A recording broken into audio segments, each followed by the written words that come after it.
हरिओम जी, आप सबको सप्रेम हरिओम।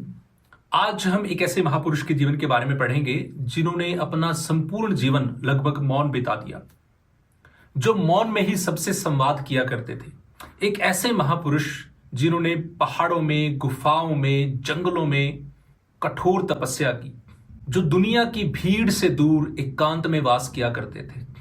उनके दर्शन मात्र से सबका हृदय जैसे शांत शीतल हो जाता था। तो इस सदी के ऐसे महान संत, परम पूज्य, परम श्रद्धेय श्री चंद्र स्वामी जी उदासीन, आज हम उनके जीवन के बारे में पढ़ेंगे। बात शुरू होती 1930 से।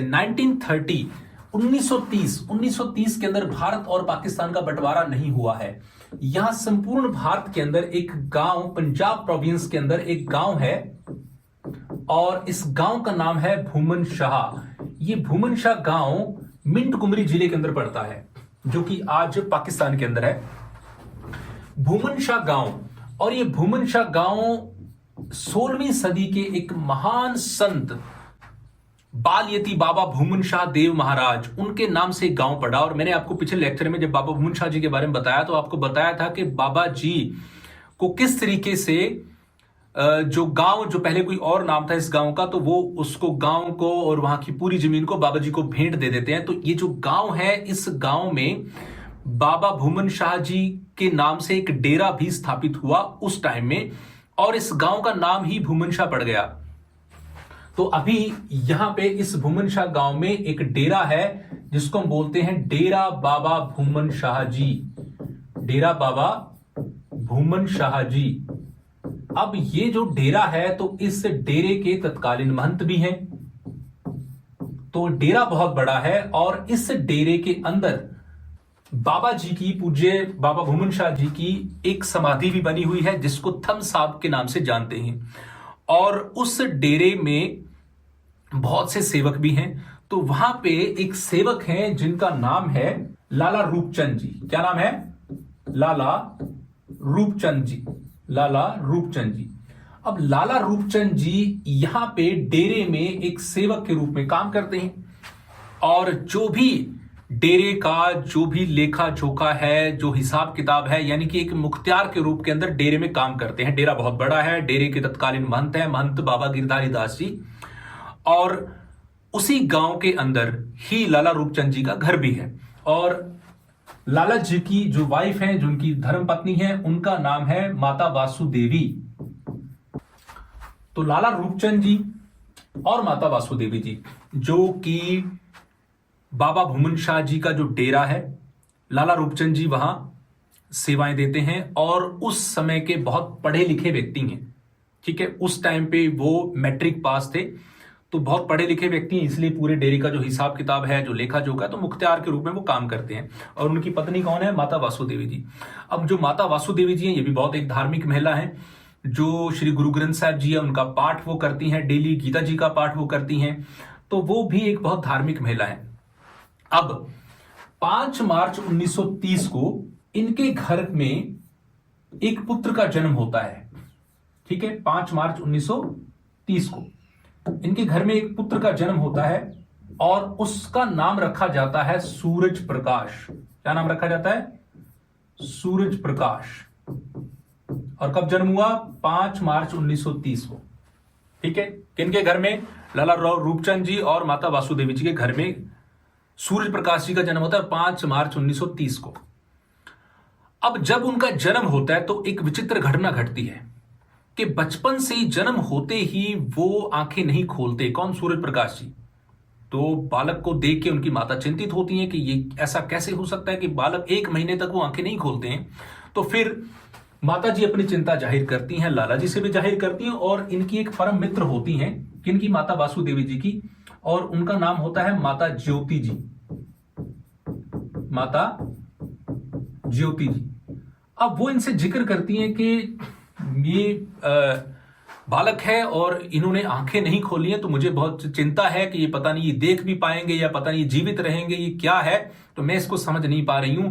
तो माता ज्योति जी माता जी को बोलती है, माता वासुदेवी जी को, कि ऐसा नहीं है, जो आपका बालक है वह बहुत दिव्य है और वो अभी समाधि अवस्था में है, और आप इस पे चिंता नहीं करें, वो बिल्कुल कुशल हैं और वो समाधि अवस्था में हैं। तो ये सबको पता चलता है कि 1 महीने तक उस समय बालक सूरज प्रकाश जी लगभग समाधि अवस्था में रहते हैं पैदा होते ही। और इससे भी ये साबित हो जाता है कि वो अपने पिछले कई जन्मों से एक पूर्ण योगी थे। तो ये जिनका यहां भी जन्म हुआ है, तो ये अपने पिछले कई जन्मों से एक तपस्या कर रहे थे और एक पूर्ण संत थे। तो सूरज प्रकाश जी का जो जन्म होता है तो उनके माता पिता जी का जो कनेक्शन है वो किससे है? डेरे से, डेरा बाबा भूमन शाह जी से। तो दोनों की बहुत अटूट श्रद्धा है बाबा जी में। तो बालक भी जब पैदा हो जाते हैं, छोटे होते हैं, तो माता पिता के साथ डेरे में जाते हैं। डेरे में जाते हैं तो बाबा जी की जो समाधि है, जो थम्स अप है, उस पर भी वो प्रणाम करते हैं और उनको ना एक अलग ही अटैचमेंट हो जाती है थम्स अप से, समाधि से। ठीक है, तो Suraj Prakash daily Thums up पे जाते हैं, वहां प्रणाम करते हैं और वहां पे काफी टाइम भी बिताने शुरू कर देते हैं, छोटे होते तब से। तो उनका एक अटैचमेंट, एक रिश्ता बन जाता है वहां समाधि से। तो बाबा जी में उनका जो प्रेम है, यानी कि वो बचपन से ही हो गया उनको।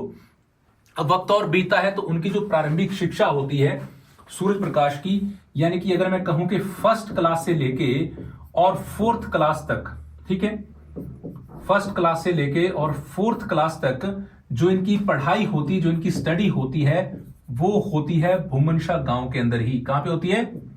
भूमनशाह गांव में, यानी कि उसी गांव में जहां उनका जन्म हुआ और वहीं उसी स्कूल में वो पढ़ाई करते हैं। वक्त और बीतता है और फिर ये 5th क्लास से लेके और 10th क्लास तक के लिए, 10th कक्षा की पढ़ाई के लिए इनके माता पिता ना इनको भूमनशाह गांव से थोड़ी सी दूर एक गांव है जिसका नाम है हवेली लखा। तो जिन्होंने बाबा भूमनशाह जी का मैंने एक लेक्चर बनाया था, वो अगर आपने देखा है तो उसके अंदर आपको हवेली लखा बट्टू की कहानी आपको मिलेगी सुनने में। तो लखा बट्टू कौन थे, तो वो हवेली लखा कैसे बनी, तो वहां हवेली लखा नाम का एक गांव है थोड़ी सी दूर वहां से। तो सूरज प्रकाश जी को वहां पढ़ाई करने के लिए भेजा जाता है और वहां पे वो हॉस्टल में रहते हैं। कौन सी कक्षा से? 5th to 10th क्लास, 5वीं से लेकर 10वीं कक्षा तक वो हॉस्टल में रहकर ही पढ़ाई करते हैं। ठीक है जी। अब वो 10th वहां से पास कर लेते हैं। अब जब वो 10th उनकी वहां से हो जाती है तो उनको आगे की पढ़ाई करनी है। अब आगे की पढ़ाई यानी कि कौन सी पढ़ाई? यानी कि 11th और 12th के लिए। अब 11th 12th के लिए उनको भेजा जाता है कहां? लाहौर। कहां भेजा जाता है? लाहौर। लाहौर में एक कॉलेज है और जिसका नाम है सनातन धर्म कॉलेज। सनातन धर्म कॉलेज लाहौर भेज दिया जाता है। ठीक है, कि आप जो 11th और 12th की आपकी जो पढ़ाई है, जो कि उन्होंने उस टाइम पे नॉन मेडिकल लिया था, तो उनको वहां भेज दिया जाता है। ठीक है जी, वहां भी उनको हॉस्टल में रहते हैं। तो 11th क्लास वो वहां से पास कर लेते हैं। अब इसी दौरान जब वो पढ़ाई कर रहे हैं ना 11th और 12th की, तो एक और घटना घटती है और वो घटना ये है कि बाबा भूमन शाह जी ना, जो लाला जी हैं, जो लाला रूपचंद जी हैं, जो सूरज प्रकाश जी के जो पिता हैं, उनके सपने में आते हैं और वो उनको कहते हैं कि जो आपकी संतान है, जिसने आपके घर में जन्म लिया है, सूरज प्रकाश जी, वो पिछले कई जन्मों से ना मेरे आध्यात्मिक पुत्र हैं। तो उनका जो ये वाला जो जीवन है, ये एक भगवत स्मरण में बीतने वाला है। तो आप उनको डेरे को समर्पित कर दीजिए। ठीक है, तो आप अपने पुत्र को, जो बाबा भूमन शाह जी का जो डेरा है, वहां पे इनको समर्पित कर दीजिए, क्योंकि ये पिछले कई जन्मों से मेरे आध्यात्मिक पुत्र हैं। तो लाला रूपचंद जी सुबह उठते हैं तो वो सोचते हैं कि एक सपना ऐसे ऐसे आया था। वो माता जी से बात करते हैं तो फिर दोनों वो भूल जाते हैं। वो कहते हैं ठीक है, सपना था तो कोई बात नहीं, वो छोड़ देते हैं इस बात को। अब अगला दिन फिर होता है, रात होती है, और रात होती तो फिर से बाबा जी सपने में आते हैं और फिर से वही बात बोलते हैं कि जो सूरज प्रकाश है वो मेरा आध्यात्मिक पुत्र था और उसको इस जन्म में एक साधना करनी है और एक संत का जीवन उसको व्यतीत करना है, इसलिए आप उसको डेरे को समर्पित कीजिए। अब लाला जी इस पे विचार करते हैं कि ये तो कैसे हो सकता है। और फिर जब दूसरी बार बाबा जी उनके सपने में आए और बाबा जी के प्रति उनकी जो श्रद्धा है, जो प्रेम है, वो बहुत गहरा है, इसलिए बाबा जी अगर 2 बार सपने में आए तो उनको इस पे विचार करना पड़ेगा। तो माता जी से बात करते हैं और फिर अगले ही दिन वो जाते हैं महंत बाबा गिरधारी दास जी के पास। वो कहते हैं कि जो सपना है उसके बारे में हम बाबा जी के साथ डिस्कस करेंगे, बात करेंगे। तो वो चले जाते हैं कहां पे? महंत बाबा गिरधारी दास जी के पास। जैसे ही वो पहुंचते हैं तो महंत जी जो बाबा गिरधारी दास जी वो उनको उनके बोलने से पहले ही बोल देते हैं कि भाई ऐसा है, लाला जी रात को बाबा जी मेरे सपने में आए थे और उन्होंने बोला कि सूरज प्रकाश मेरे आध्यात्मिक पुत्र हैं और उनको आप मंत्र दीक्षा देके आप उदासीन पंथ के अंदर उनको दीक्षित कीजिए। तो लाला जी भी मतलब वो सरप्राइज होते हैं कि जो सपना सेम हमें आया था वही सपना महंत बाबा गिरधारी दास जी को भी आया होता है। उस घटना के बाद वो वहां पे डिसाइड करते हैं कि हम सूरज प्रकाश जी को इस तरीके से जो उदासीन पंथ जो परंपरा है हमारे डेरे की उसमें हम दीक्षित कर लेंगे। फिर सूरज प्रकाश को बुलाया जाता है, यानी कि 11th वो पास कर लेते हैं, 12th क्लास के अंदर वो होते हैं और 12th क्लास के अंदर ही उनको महंत बाबा गिरधारी दास जी द्वारा दीक्षित किया जाता है। ठीक है, अब देखो वक्त ऐसे बीत रहा है 1930 से, सब उनकी पढ़ाई होगी, सब कुछ हो गया और वक्त आ जाता है कौन सा 1947 का। कौन सा है 1947, और 1947 के अंदर ही उनको मंत्र दीक्षा दी जाती है। मंत्र दीक्षा दी जाती है किसके द्वारा? महंत बाबा गिरधारी दास जी द्वारा, बाबा गिरधारी दास जी द्वारा, क्योंकि वो तत्कालीन डेरे के महंत हैं। तो महंत बाबा गिरधारी दास जी उनको मंत्र दीक्षा देते हैं और उनको उदासीन पंथ में दीक्षित कर लेते हैं। ठीक है जी। अब इसी दौरान, और ये घटना जो है ना, ये कब की घटना है 1947 में, तो ये जो 1947 की जो घटना है ये 15 जून की घटना है। 15 जून 1947 को उनको दीक्षित कर लिया गया महंत बाबा गिरधारी दास जी द्वारा अपने उदासीन परंपरा में। अब इसके कुछ ही टाइम बाद एक बहुत ही दुखदायी घटना घटती है कि देश का बंटवारा हो जाता है, क्योंकि 1947 चल रहा है, 47 में ही देश का बंटवारा हो गया था। लगभग अगस्त सितंबर के आसपास देश का क्या हो जाता है, बंटवारा हो जाता है। बंटवारा होने के बाद पूरा डेरा जो है, जो बाबा भूमन शाह जी का जो डेरा है, जो बाबा भूमन शाह जी गांव के अंदर जो डेरा है वो वहां से विस्थापित होता है और वो आ जाता है कहां पे, संगरसादा में। हालांकि पहले वो बहावदीन के अंदर सेटल होते हैं और उसके बाद वो संगरसादा में आते हैं। तो परंतु अब जो डेरा है वो संगरसादा में, तो इसलिए मैं आपको डायरेक्ट बता रहा हूं कि वहां से, क्योंकि हजारों एकड़ वहां डेरे की जमीन थी भूमन शाह गांव के अंदर, पाकिस्तान के अंदर। तो बंटवारे के टाइम पे वो पूरी की पूरी जमीन तो डेरे को नहीं मिली, परंतु कुछ जमीन वहां से विस्थापित जब हुए थे संगरसादा में तो वो गवर्नमेंट द्वारा उनको वहां पे दे दी गई। तो महंत बाबा गिरधारी दास और सब सेवक और जितने भी लोग डेरे से जुड़े हुए थे, लगभग सभी लोग वहां से शिफ्ट हो जाते हैं और संगर, बहावदीन और आसपास के जो गांव थे वहां पे बसना शुरू हो जाते हैं। तो ऑब्वियस सी बात है कि जो सूरज प्रकाश जी हैं, उनके माता पिता हैं, उनका परिवार है, उनके ऊपर भी ये जो अपने गुरु से, अपने गुरु के डेरे से, उनकी समाधि से जो बिछड़ने का जो दुख था वो भी उनको सहज ही था, क्योंकि सूरज प्रकाश जी की जो श्रद्धा थी, जो प्रेम था समाधि के प्रति, बाबा जी की समाधि के प्रति, वो कहते हैं कि अक्सर जाया करते थे और समाधि के पास बैठ के घंटों घंटों रोआ करते थे वो। तो वो अब बंटवारा हुआ है तो वो सब कुछ छोड़ छाड़ के उनको वापिस यहां आना पड़ा। अब होता क्या है कि 1947 में जब बंटवारा हुआ और सब लोग जब कहां आ गए, डेरा शिफ्ट होके कहां पे आ गया, संगरसादा के अंदर।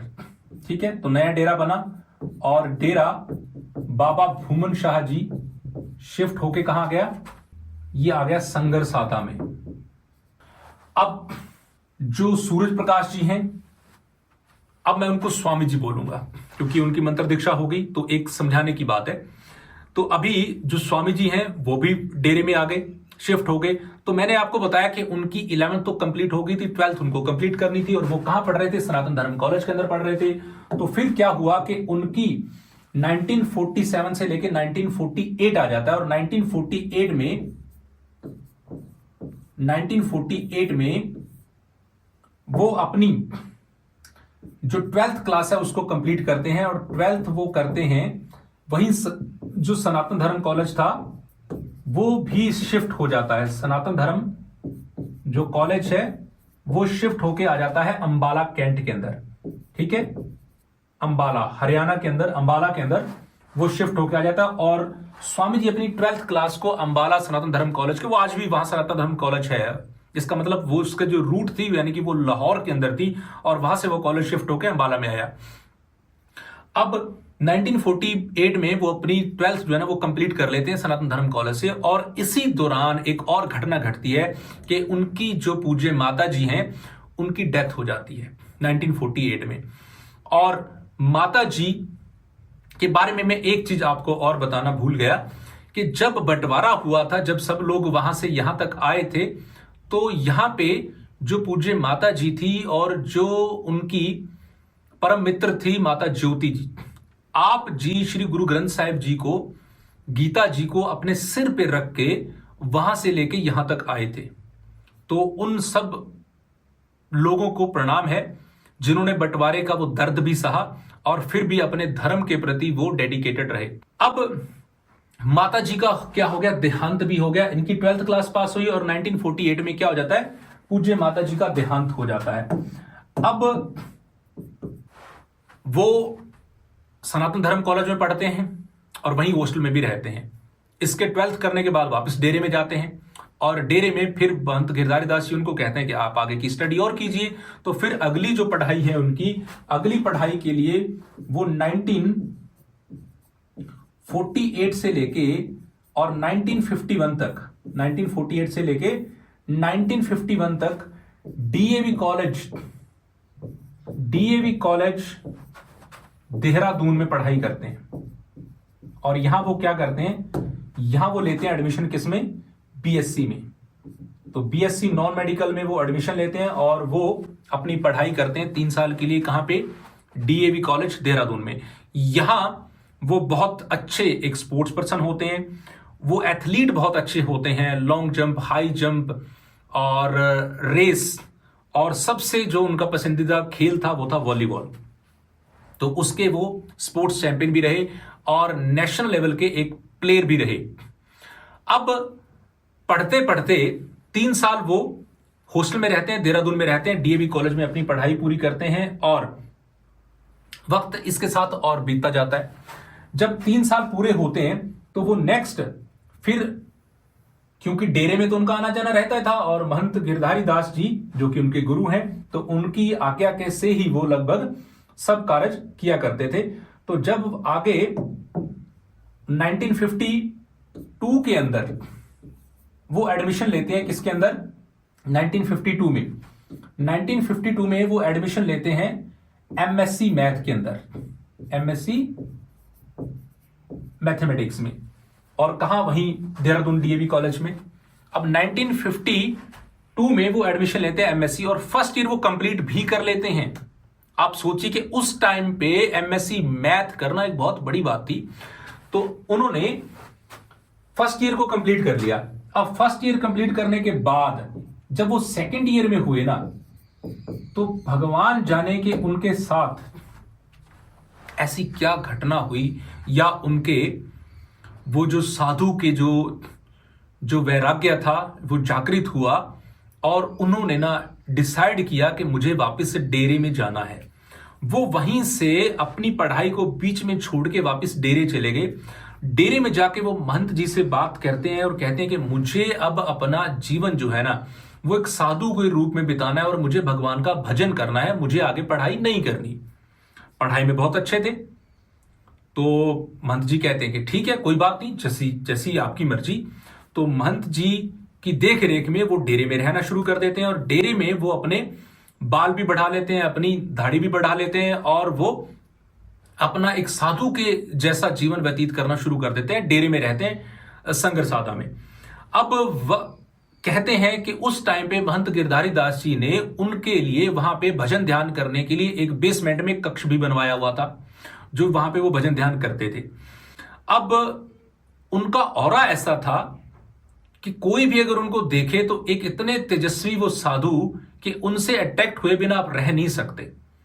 तो स्वाभाविक है कि गांव के लोग भी आते और उस साधु के दर्शन करते। तो उस टाइम पे कुछ चीजें ऐसी थी कि लोग अपनी पंजाबी में कहते कि पुच्छा दसनिया या बतानिया, तो वो अपनी वो समस्याएं लेके भी आते हैं। तो कुछ लोग इस तरीके से, तो उनको लगता था स्वामी जी को कि उनकी जो साधना है ना वो कहीं ना कहीं बाधित हो रही है।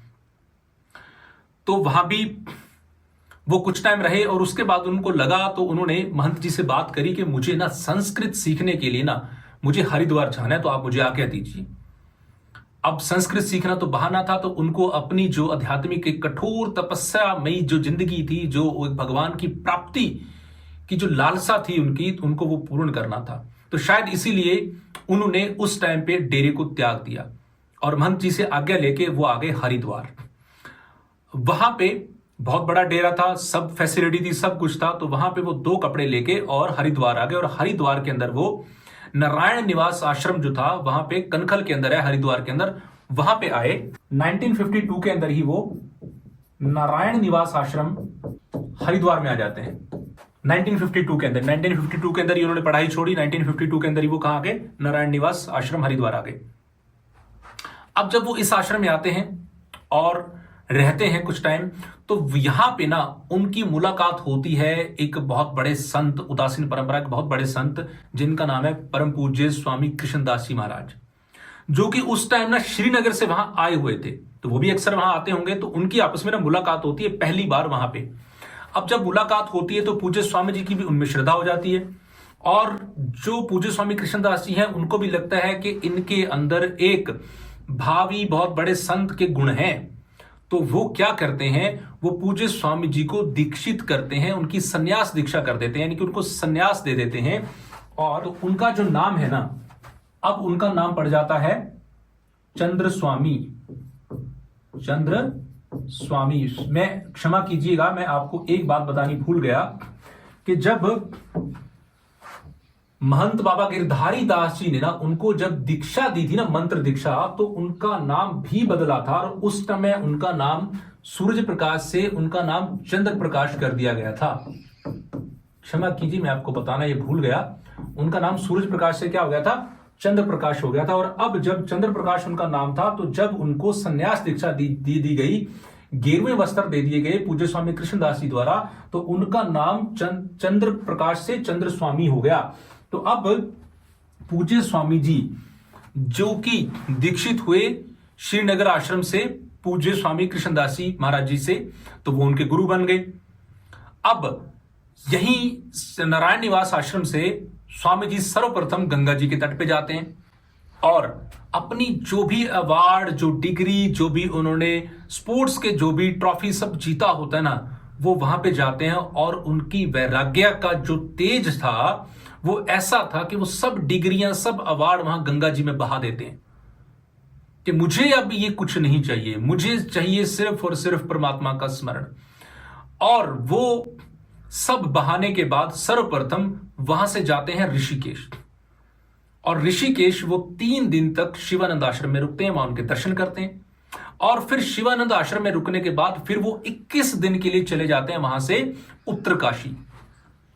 उत्तरकाशी के अंदर ना कोई गुफा थी जिसमें कोई संत, उत्तरकाशी में बहुत से गुफाएं हैं, आज भी हैं, जहां को बहुत संत जो है वो तपस्या करते हैं। तो वहां वो गुफा खाली थी और पूज्य स्वामी जी उस एक अल्पायु में कहूंगा, क्योंकि बहुत लंबी उम्र उनकी नहीं है अभी, और उस एज में वो उस गुफा में एक अकेले रहते हैं और 21 दिन तक वहां तपस्या करते हैं। फिर 21 दिन बाद वो वहां से वापस आ जाते हैं और फिर वहां से वो आते हैं कहां पे? नारायण निवास आश्रम। और वहां से उनको पता चलता है कि यहां पे सप्त सरोवर झाड़ी में ना एक संत रहते हैं और उनका नाम है संत गुरमुख सिंह, जो कि निर्मले संत हैं। एक निर्मले एक परंपरा है और उदासीनों में भी, तो वहां पे एक निर्मले संत गुरमुख सिंह जी रहते हैं। तो वो उनकी कुटिया में जाते हैं, जंगल में कुटिया बना के रहते हैं। तो वो जाते हैं और उनके पास, और वहां पे उन झाड़ी के अंदर जो कुटिया बना के जो संत रहते हैं, तो उनके पास 15 दिन तक उसकी कुटिया में रहते हैं।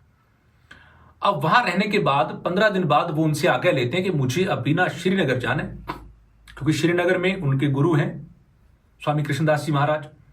तो उनको वो कहते हैं कि मुझे ऐसी प्रेरणा हो रही है कि मुझे अभी श्रीनगर जाना है। तो संत गुरमुख सिंह जी ना उनको कहते हैं कि ठीक है, आप श्रीनगर जाइए, परंतु आपको आपकी साधना की जो अंतिम उपलब्धि है वो आपको इसी स्थान पर होगी, तो आपको वापस इसी स्थान पर आना होगा। तो स्वामी जी उनको प्रणाम करते हैं और वहां से चले जाते हैं। और फिर वो जाते हैं श्रीनगर। श्रीनगर 5-6 महीने के लिए ना वो अपने गुरु स्वामी कृष्णदास जी महाराज, जिनका एक बहुत बड़ा आश्रम है चंद्र चिनार आश्रम, जो कि भगवान श्री चंद्र जी द्वारा स्थापित चंद्र चिनार आश्रम, जो कि बहुत बहुत पुराना प्राचीन आश्रम है, वो आज भी वहां स्थापित है। और वो वहां पे 5-6 महीने तक अपने गुरु के पास में रुकते हैं, अपना भजन ध्यान करते हैं। और इस वीडियो में हम जो पार्ट 1 मैंने आपको बोला कि पार्ट 1 आज हम करेंगे, तो आज उनके जीवन के बारे में इतना ही पढ़ेंगे।